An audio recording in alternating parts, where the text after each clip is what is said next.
Hi everyone, I'm Joyce. In this tutorial, I'll show you how to create and demonstrate a simple login feature in Android Studio.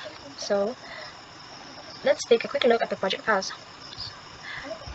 An activity main.xml it contains the layout or the UI elements, and it defines what users see on the screen. And then the next is the main activity Java. It contains logic for handling login events. So Java activity defines how the app reacts to user actions. And then next is the Android manifest. XML defines app entry points and main activity. So manifest connects the activity to the Android system and sets the app icon and theme. So balik ka sa activity main. So mo na code para sa login screen. So makita ang layout, you can just click here, the split.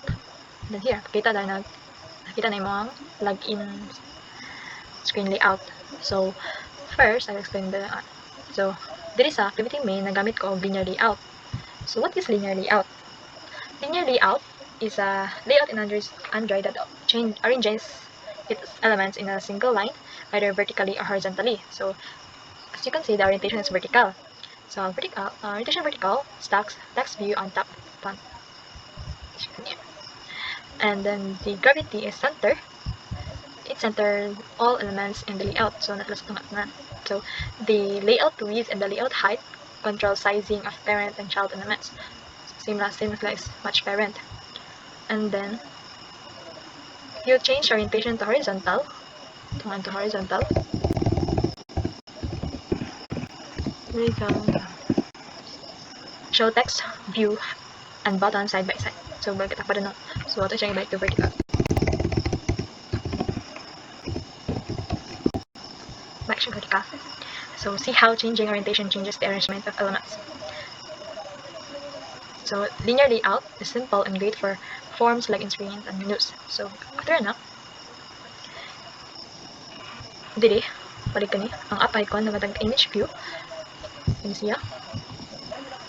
Ang yang layout width and layout height is 100 dp, and then so ang kaning mark icon gikan siya sa drawable.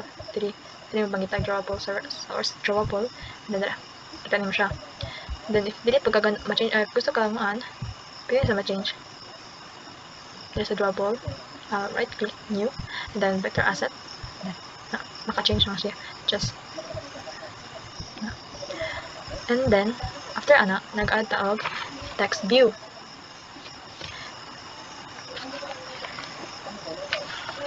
Text view for the login demo app. Balikan na siya. Siya, text view. So, yung layout width, layout height is wrap content, and then pwede sa ma-adjustan. If you want to pwede lagyan up ng ating butang. And here, lagyan up na. Dapat nga siya demo. Ayan.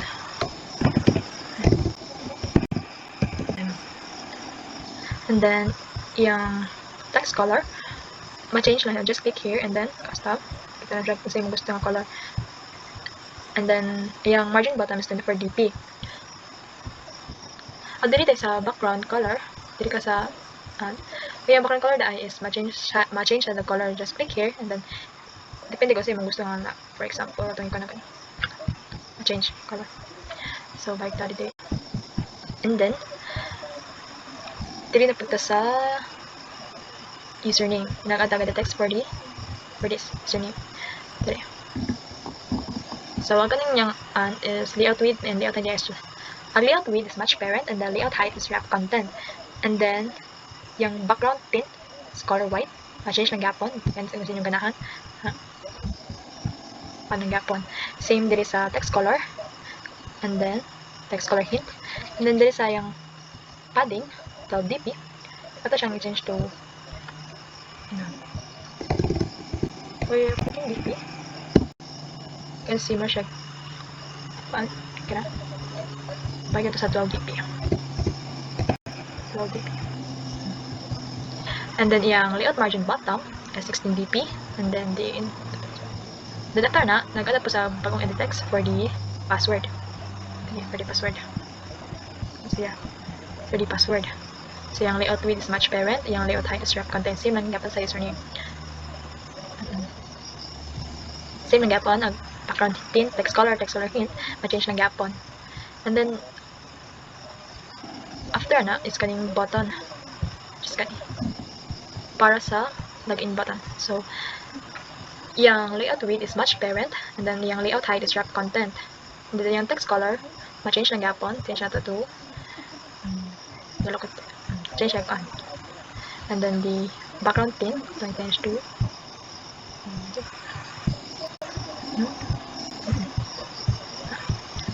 change. And then next, we'll make the login button functional. First, we got references to the edit text and the button you see dito sa main activity Java. First, we got references to the edit text, and then using edit text and the button, using find view by ID, then we add on click listener. Let's see, click listener to the button, and then after na, this code checks if fields are empty and shows a simple toast message. It's simple way to test our UI. So na message nga kaning login successful and valid credentials mo na yung kan. And then ano ba ito explain? Karing activity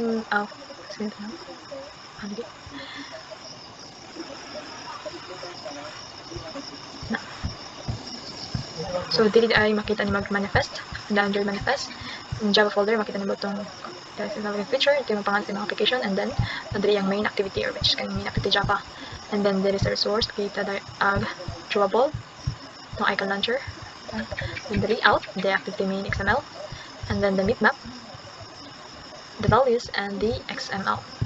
So na siya. So mo nito nagama nga login screen.